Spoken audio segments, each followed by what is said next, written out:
published 2000 est. The 22nd of November 2017, updated 1035 est. The 23rd of November 2017, the worst polluting plastics could be taxed in plans to tackle the scourge of environmental littering.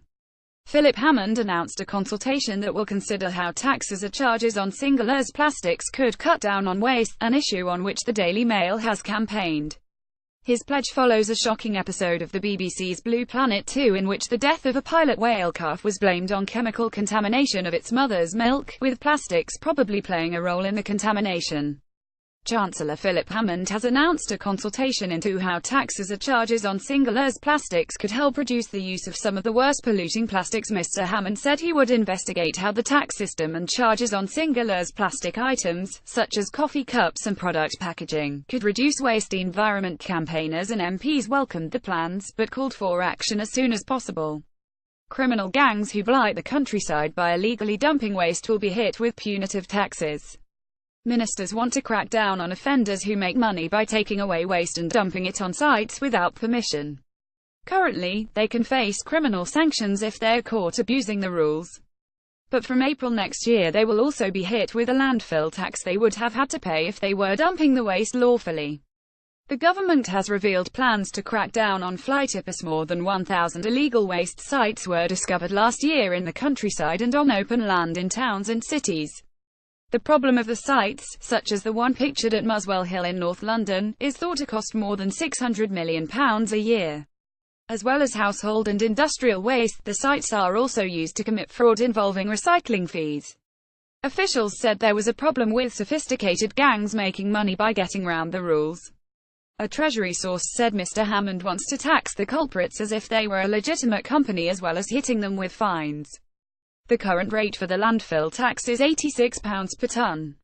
It means operators of illegal dumps could face huge bills if they're caught without a permit.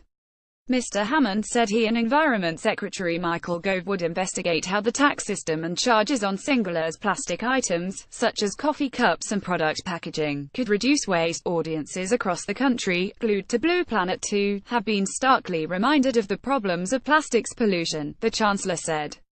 The UK led the world on climate change agreements, and is a pioneer in protecting marine environments.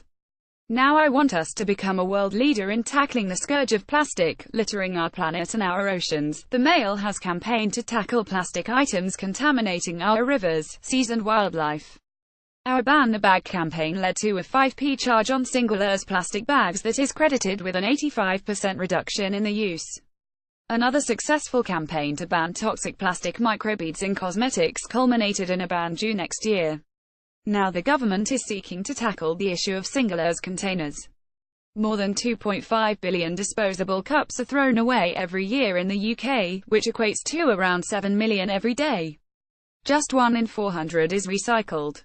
The pledge was welcomed by campaigners. Mary Cray, chairman of the Commons Environmental Audit Committee, said the government should act quickly. My committee's inquiry into disposable coffee cups and plastic bottles has heard that 15 million bottles are landfilled, littered or incinerated every day, and that almost none of the 7 million takeaway coffee cups we use are recycled, she said. The Chancellor's promise to start a consultation on single-use plastics charges next year is welcome, but does nothing to tackle the rising tide of plastic in our oceans now.